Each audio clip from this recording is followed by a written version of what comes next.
ኃጢአት የመጀመሪያ ቀን ታውቃላችሁ መዝናኛ ነው። የሁለተኛ ቀን ልማድ ነው። የሶስተኛ ቀን ባህሪ ነው። ስቴጅ በቀየረ ቁጥር አቅም እየጨመረ ነው የሚሄደው። እስክትነካው ነው። ስትነካው አዲስ ኃጢአተኛ ያስታውቃል። አዲስ ኃጢአተኛ ያስታውቃል። ማረኝ ማረኝ ማረኝ ማረኝ ማረኝ። ሲደግምስ ምረቱ አለ። ሶስተኛ ሲያደርገውስ ጥቅስ ነው ታኮ የሚያስገባው። አይ እንዲህ አይነቱ አይድንም። በእግዚአብሔር ቃል ጠቅሰ ኃጢአት የመስራት ሌቭል ላይ ከደረስክ ተላልፈ ተሰጥተሃል። ሰው እንዴት የእግዚአብሔርን ቃል ከፍቶ አይወቀስም? እንዴት ጥቅስ አንብቦ ኃጢአት ያደርጋል? ጳውሎስ ነፃ ወጣው የሚለው እኮ ከኃጢአት ነው። ተመልሶ እንዴት ሰው ባሪያ ይሆናል? you have to be serious። እዚህ ቤት ስብከት አይደለም እየነገርኳቸው ያለሁት፣ ህይወት ነው እየነገርኳቸው ያለሁት። ዘላለም ላይ በእውነት ነው የምላችሁ በክብር መገናኘት አለብን። ሰማይ የሚያድነውን አገኘ ለምን ትባላለ? ለምን ለሽልማት ተሳቀርብም? የእግዚአብሔርን ቃል ስሰማ፣ ህጉን ስሰማ፣ በምኩራብም ይሁን በቤተ ክርስቲያን ሳዳምጥ በጣም በእግዚአብሔር ህግ ደስ ይለኛል። በቃ ከዛሬ ጀምሮ ይሄን ነው የምኖረው ብዬ ስወጣ ግን ከአይምሮዬ ህግ ጋር የሚጣላ በሰውነቴ ውስጥ ያለ ሌላ ደግሞ የኃጢአት ህግ አለ እና የማልፈልገውን ሳደርግ ራሴን አገኘዋለሁ አለ። በጣም ዲፎልት ነው ኃጢአት ላይ ያለ። ፕሮሰስ አድርጌው አይደለም ላድርገው አላድርገው ብዬ ሳይሆን እያረኩ ነው የምነቃው አለ።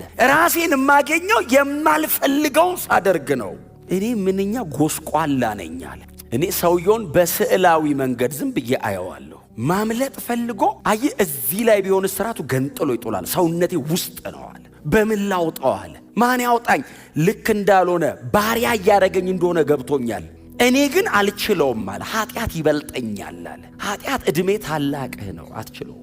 ኃጢአት አልሰራህም ብለህ አትችለውም። ነፃ ውጪ ያስፈልጋል። የሞት ህግ ይለዋል። ነፃ የሚያወጣ የህይወት ህግ ነው። አንተ አትችልም። መንፈስ ቅዱስ ባንተ ውስጥ ገብቶ ነው ገነጣጥሎ የሚያወጣው።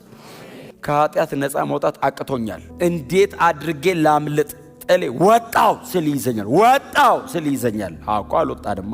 መንፈስ ካወጣ ፈልጌ ካልተመለስኩ በቀር ባሪያ አልሆንም። ከእግዚአብሔር የተወለደ ኃጢአትን እና እየሰማነው የመጀመሪያ ቀን ደንግጠን አሁንስ ከመልመዳችን ብዛት ምንም እየመሰለን አይደለም። አንዳንድ ነገር እውነት ሳይሆን አይቀርም ወደ ማለት ሰው ደርሷል። መንፈሳዊ ዓለም ላይ በጣም ወፈር ያለ የኔ አይነት ድምፅና የተገጣጠመ ቃል አይገዛም።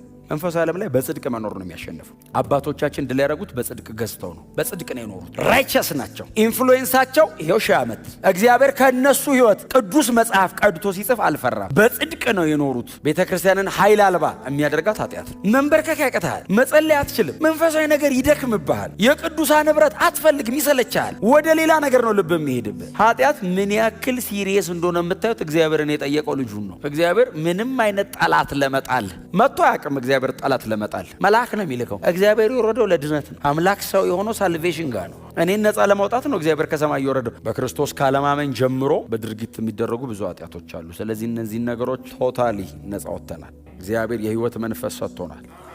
እንዳትመለሱ። ቀላል ነው እንዳትሉ። ነገ ንስሐ ገባለሁ አትበሉ። በኋላ መለሳ አትበሉ። ጥፋት እንደሆነ እያወቃችሁ አትራመዱበት። እንደ ክርስቲያን እኮ ኃጢአት ነው ኃጢአት አይደለም ጋር አይደለም እኮ የምናወራው። አሁን እግዚአብሔርን ከመበደል አልፎ አይጠቅመኝም ጋር መጣ።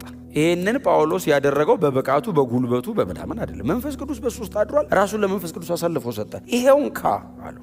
በእውነት ነው የምላችሁ፣ በሚቀጥለው ዘመናችሁ ላይ የትኛውም የእድሜያችሁ ክፍል ላይ መጸጸት የለባችሁ። ወይኔ ማለት የለባችሁ።